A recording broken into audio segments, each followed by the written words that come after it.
my name's Kelly Wilson, and my report was on sexism in the workplace. So just a little background information for the introduction is the purpose was to uncover the extent to which sexism occurs in the corporate workplace.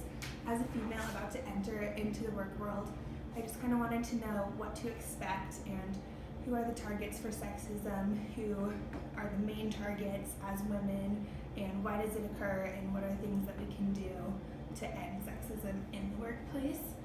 And some assumptions for this report were that not all men are responsible for sexist behavior in the workplace, but that all men, or that most men, play a contributing role. And the assumption was that if a man sees sexist behavior in the workplace and doesn't actively stop it, then he is a contributing factor in a problem of sexism. And the limitations for this report were lack of resources and time. There were only a couple months to do this, and the resources were articles on the internet, so all secondary sources, but if there was more time, the report would obviously be more in-depth. So for historical problems, women started joining the workforce in large numbers during the 1970s, and this was the first time that females really started competing against men for jobs. And this was the first time that sexism became such a large problem in the workplace, and people noticed that there was definite inequality between men and females. So the traditional stereotype of women staying at home to be caretakers is still a barrier that women are trying to break through today. For sexism in the workplace, not a lot has changed since the 1970s, which is very sad and weird because women have made progress in so many different fields, but for some reason in the workplace, there's still such a large gap between men and women. And then in the workplace, approximately 30% of women have felt discriminated against, and in the corporate workplace, even more than that, 45% of women have felt discriminated against. So this is obviously a really big problem that we need to end. So women in education, currently more women than men are expected to earn bachelor degrees. And here's just a chart with women being in light blue and men being the dark blue that has all the different ages of men and women who earn degrees. And statistics show that in 2015, 30.2% of women have earned bachelor degrees, while only 29.9% of men have.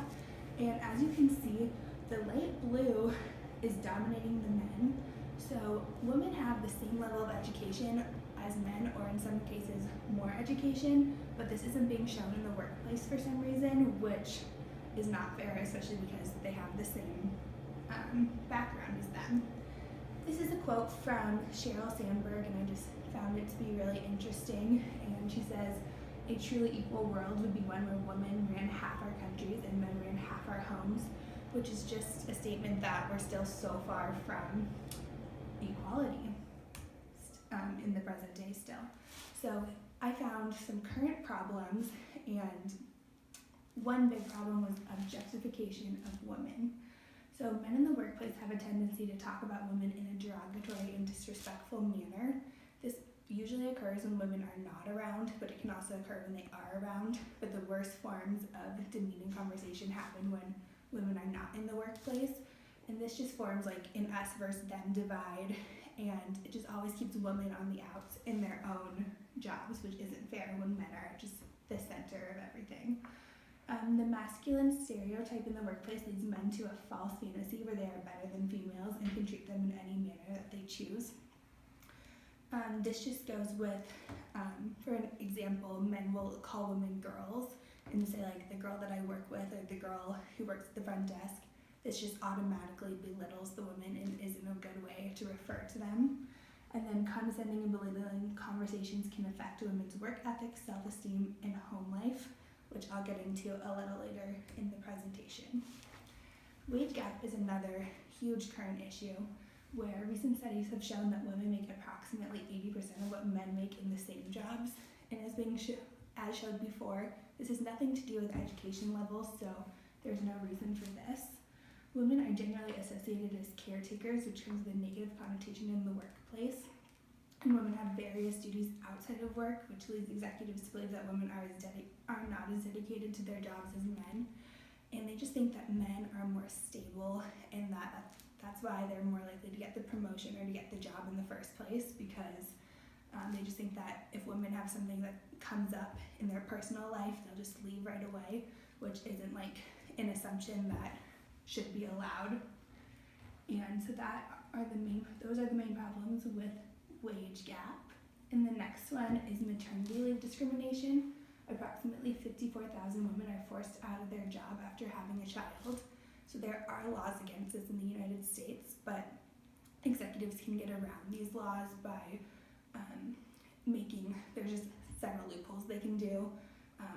For example, they can say that that their position's changing, but that they can apply for the new position, but both parties know that female is not going to get the position, and also they can say that their performance has been lacking and just fire them right away.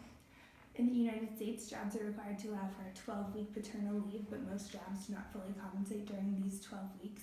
And this is just another factor that contributes to maternity leave discrimination and makes it really hard on the woman after having a child. Another huge issue is insecurities and lack of identity. Women are not given the same level of respect as men, therefore they must work harder at the same jobs to prove their competence. And men notice insecurities in certain types of women and act on these insecurities. So for example, women aren't given the same level of respect as men. They have to balance their home life and their work life, and they have to turn on different qualities and are expected to be a different person at home when they are at work, which just leads them to not really know who they are. And when women show insecurities, for example, in a meeting, if they are apologizing or feel like they can't speak over a male, then the men notice that, and then they just attack that right away, and they see the insecurities and just make it worse for females. So after those 4 main issues, the recommendations that I've come up with are awareness for both men and females. If both men and women are aware of the inequalities in the workplace, and then they'll know when sexist behavior occurs, and they will try and combat it if it comes up. Also, women should enter the workplace confident and assertive. The main issue is that they feel like they don't belong sometimes, but they should know that they earn their spots, they have the correct education, and they deserve to be there. Women should befriend each other. It's not like only one woman is facing this. All women are facing this all over the different workplaces, so women should work together to combat inequality and actively fight to end inequality in the workplace, so that way in 30 years from now, it's not that we still have not made any progress. And the conclusions from the report are just as stated above. Women are not given the same level of respect as men, therefore they must work harder at the same jobs to prove their competence. And men notice insecurities in certain types of women and act on these insecurities. And that is it. Are there any questions? No questions?